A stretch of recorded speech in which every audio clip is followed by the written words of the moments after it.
Good Morning Texas Home and Wealth, sponsored by Rodney Anderson with Supreme Lending. Refinancing your home can save you on your monthly mortgage payments if done correctly, but if you don't refinance when conditions are right, it can also cost you a pretty penny. Our mortgage expert Rodney Anderson is here to explain how to figure out the right time to refinance. Good morning. Good morning, Shannon.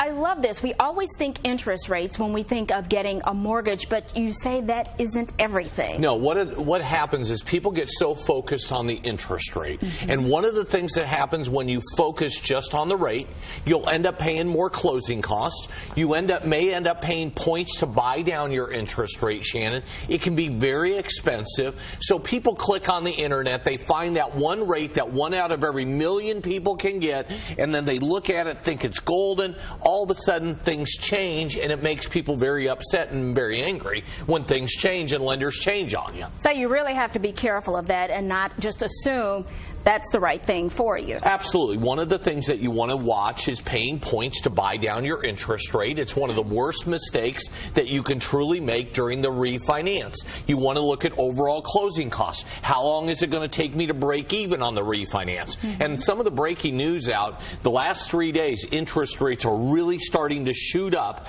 and there's nothing showing me that rates are going to go down. Since November, forget about the election, but since November, we have seen the Dow go from 18,100 to about 20,500. This morning we got inflation reports coming out that are better than expected. So we are seeing interest rates rise, and so a lot of people sitting there on the sidelines, they've been sitting there, and they better jump in the game because rates are moving higher. I know you're talking about rates, but what about the life of the loan? Should we be lengthening it or shortening it during this time? Well, I'm all about moving forward. So maybe you have 19 years left on your loan, and you've been in that mortgage for a while. I'm all about going to a 15-year fix. But some clients truly do go back to 30-year fix. And I'll give you an example. I had a lady the other day refinancing, 72 years old, now retiring, now going to be on limited income. And she said, Rodney, I need to get my mortgage payment down as low as possible. So she was on a 15-year before, built plenty of equity.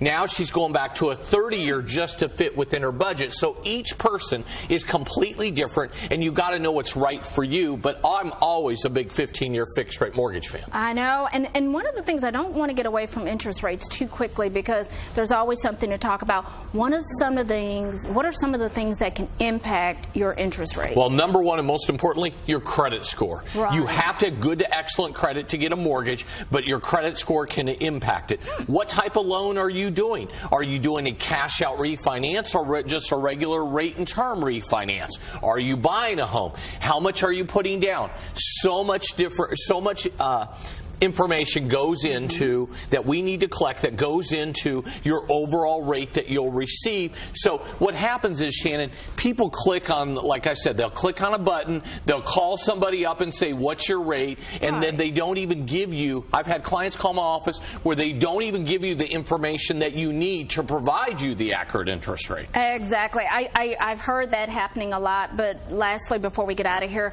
home values. I know they're going up in our area. Does that have any impact on the type of refinancing, a person would need? Yeah, I talked to a gentleman the other day. He bought in Frisco. He bought 2 years ago. His value has shot up. He was paying $409 a month in PMI, private mortgages. Didn't need to anymore because his value had gone up so much.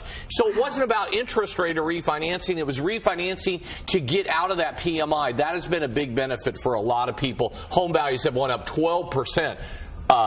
From last quarter, from the year before, home values are skyrocketing. It's been fantastic. I tell you what, Rodney, thank you so much. He's talking about PMI, getting rid of that, and interest rates. But if you have more questions, you can give Rodney a call at 1-800-EXPRESS or go to RodneyAnderson.com.